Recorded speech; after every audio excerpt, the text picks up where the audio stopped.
Welcome to 9+ news. నేను Ravichandra. Warangal booth committee సమావేశంలో BJP జాతీయ అధ్యక్షుడు నితిన్ నవీన్ మాట్లాడుతున్నారు. ఒకసారి చూద్దాం. जी, हमारे केंद्रीय मंत्री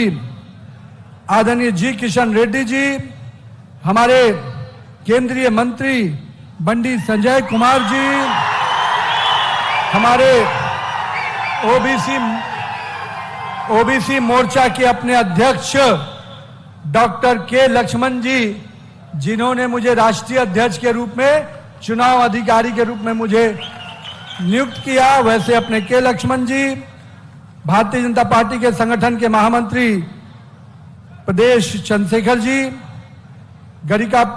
बंती मोहन राव जी, हमारे पूर्व सांसद श्री पोंगु लेटी सुधाकर रेड्डी जी, अपने कर्नाटका के तमिलनाडु के स्टेट को इंचार्ज, अपने महाराष्ट्र सरकार के मंत्री मेरे बड़े भाई आशीष शेलार जी, आदरणीय बहन डॉक्टर रेखा शर्मा जी जो सांसद हैं और हरियाणा से आपके बीच में आकर काम कर रही हैं, अपने नेशनल काउंसिल के जी प्रेमेंद्र रेड्डी जी और मेरे दोनों अध्यक्ष कोलानु संतोषन रेड्डी जी और श्री गमता रवि कुमार जी, मैं अपने दोनों इन अध्यक्षों को भी और जोरदार स्वागत करें अपने पार्टी के सभी बूथ अध्यक्षों का कि आप सबके माध्यम से भारतीय जनता पार्टी का जो कमल का निशान है, अगर आज पूरे देश में स्थान पा रहा है तो वो आप कार्यकर्ताओं के मेहनत और परिश्रम से कहीं न कहीं आज भाजपा का कीर्तिमान पूरे देश और दुनिया में लहरा रहा है। मित्रों, आज मैं भारतीय जनता पार्टी के उस ऊर्जा के साथ बैठा हूं जिसकी ताकत से, जिन बूथ अध्यक्षों और बूथ के कार्यकर्ताओं की ताकत से हम सभी नरेंद्र मोदी के नेतृत्व में 2047 के विकसित भारत के सपने को साकार करने के लिए लगातार लगे हुए हैं। मित्रों, आज के दिन मैं अपने लौह पुरुष सरदार वल्लभ भाई पटेल को जरूर याद करना चाहता हूं, क्योंकि उनको नमन करता हूं। उनका दृढ़ निश्चय ही था जो आज अखंड भारत के स्वरूप में हैदराबाद और तेलंगाना के भविष्य को हम नई दिशा देने में लगे हैं। मैं आज के दिन अपने उन वरिष्ठ नेताओं का भी अभिनंदन करता हूं और उन कार्यकर्ताओं का भी श्रद्धापूर्वक नमन करता हूं जिन्होंने इस तेलंगाना के राज्य के गठन के लिए समर्पण भाव से, संकल्प के भाव से काम किया और तेलंगाना का सपना पूरा करने में आप लगे हैं। मित्रों, तेलंगाना से भारतीय जनता पार्टी का रिश्ता संघर्षों का रहा है, ऐसा रिश्ता जो यहां की जनता के विश्वास के साथ है। और मैं मानता हूं जो सम्मान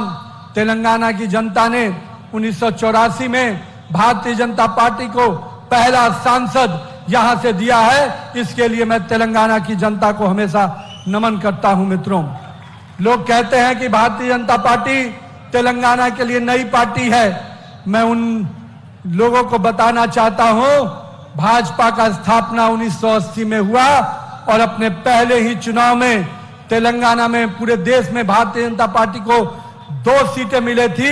उसमें से 1 सीट तेलंगाना की जनता ने भाजपा को दिया था। मित्रों, और मैं आज तेलंगाना की उस वीर भूमि पे खड़ा हूं जो वारंगल, कहीं न कहीं मैं मानता हूं हनम कोडा का जो ये भाजपा को सीट गया था,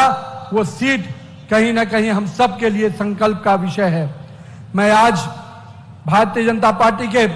उन सभी कार्यकर्ताओं से आज मिलने आया हूं। तेलंगाना की जनता के जो अटूट विश्वास नरेंद्र मोदी के नेतृत्व में लगातार हमारी सरकार को मिल रहा है, मैं चाहता हूं कि तेलंगाना की जनता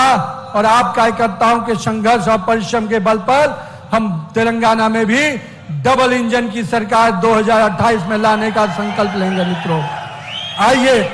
हम तेलंगाना को एक ऐसी सरकार देंगे जो राष्ट्रवाद के विचारों से खड़ा होगा और जिसकी जड़ें हमारी भारतीय संस्कृति और जो हमारी विचार रही है, उस विचार और संस्कृति से हम तेलंगाना के विकास को नया आयाम देंगे। मित्रों, आज जब हम तेलंगाना के गठन की बात करते हैं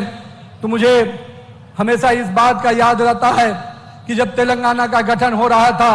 तो भारतीय जनता पार्टी ने लाभ हानि की चिंता नहीं की, उस समय की राजनीतिक परिस्थिति की चिंता नहीं की, चिंता की तो तेलंगाना की जनता की भावना की चिंता की और तेलंगाना के निर्माण के लिए हमारे कार्यकर्ताओं ने संघर्ष किया, बलिदान दिया और तेलंगाना के राज्य के गठन में संसद के पटल पर भी हमारी नेत्री आदरणीय सुषमा स्वराज जी ने जो आवाज बुलंद किया, उस आवाज के साथ तेलंगाना का निर्माण का सपना पूरा हुआ है मित्रों। लेकिन मैं मानता हूं जिस सपने के साथ तेलंगाना की सरकार बनी थी, तेलंगाना को एक अलग राज्य का दर्जा मिला था, कहीं वो सपना अभी कहीं न कहीं खो गया है। और मैं मानता हूं इन भ्रष्टाचारियों के और इन परिवारवादी पार्टियों के चक्कर में तेलंगाना का सपना कहीं न कहीं खो गया है। उस सपने को फिर से जागृत कर तेलंगाना के लोगों के विकास के लिए निश्चित रूप से हम संकल्प के साथ आगे बढ़ेंगे मित्रों।